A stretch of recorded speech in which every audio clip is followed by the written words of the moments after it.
Hello everyone, नमस्ते प्यारे बच्चों।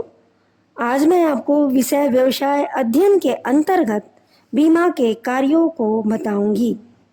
बीमा के प्रमुख कार्य हैं। पहला, निश्चितता प्रदान करना। जोखिम से हानि होने पर बीमा उसका भुगतान करने को सुनिश्चित करता है। हानि कब होगी, किस समय होगी, यह निश्चित नहीं होता। बीमा इस अनिश्चितता को दूर करता है और बीमा कराने वाले को हानि की राशि का भुगतान किया जाता है। बीमा करने वाली कंपनी इस प्रकार की सुनिश्चितता प्रदान करने के लिए प्रीमियम लेता है। दूसरा, सुरक्षा। बीमा का दूसरा कार्य संभावित हानि से सुरक्षा प्रदान करना होता है।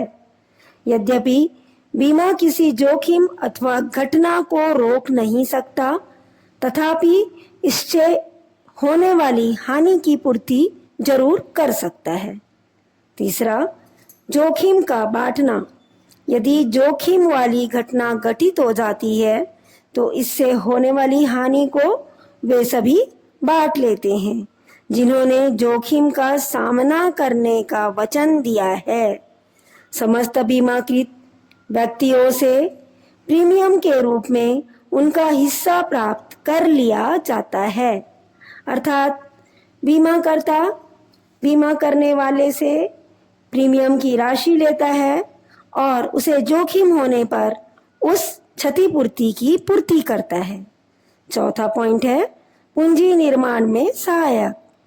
बीमा कराने वाले से प्रीमियम के रूप में जो राशि प्राप्त होती है, उससे जो कोष बनता है उसे ऐसी योजनाओं में विनियोग कर दिया जाता है जिससे आय प्राप्त होती है। बच्चों, अब हम जानेंगे बीमा के प्रकार। बीमा के कई प्रकार हैं, जैसे जीवन बीमा। बीमा के क्षेत्र में जीवन बीमा का बहुत अधिक महत्व है।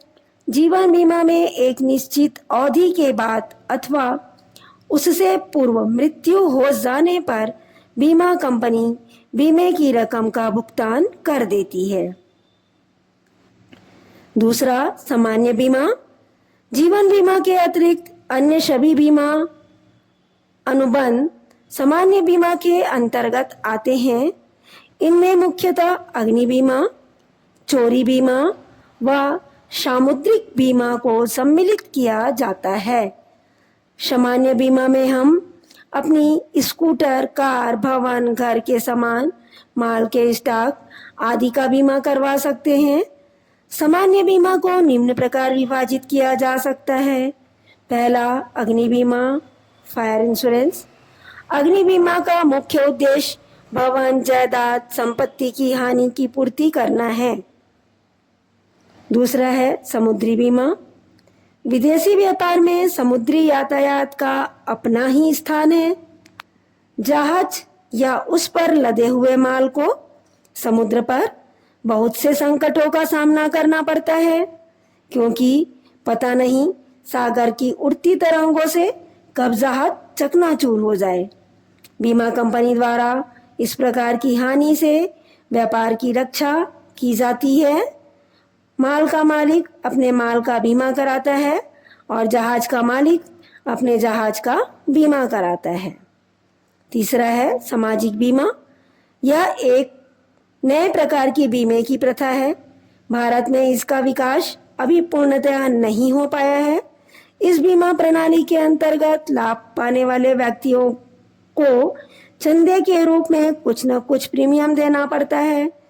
निसंदेह इस बीमे का अधिक भार नियोक्ता व सरकार के कंधों पर होता है। इस बीमा का उद्देश्य श्रमिकों का संकट क्षतिपूर्ति बीमा, रोग बीमा, प्रसूति बीमा आदि प्रमुख है। अब बच्चों, विविध बीमा के बारे में जानेंगे। बीमे के अनुबंध आज न केवल उपयुक्त जोखिम अर्थात जीवन, अग्नि, सामुद्रिक आदि को बीमा कराने वाले व्यक्ति के कंधों पर से उतार लेते हैं, बल्कि अनेक छोटी छोटी जोखिमों को भी अपने ऊपर ले लेते हैं। इन छोटी छोटी जोखिमों से रक्षा करने वाले बीमों की विविध प्रकार को बीमा कहते हैं। विविध बीमा के उदाहरण मोटर बीमा, स्कूटर बीमा, हवाई जहाज का बीमा, चोरी का बीमा, लाभ बीमा आदि प्रमुख हैं।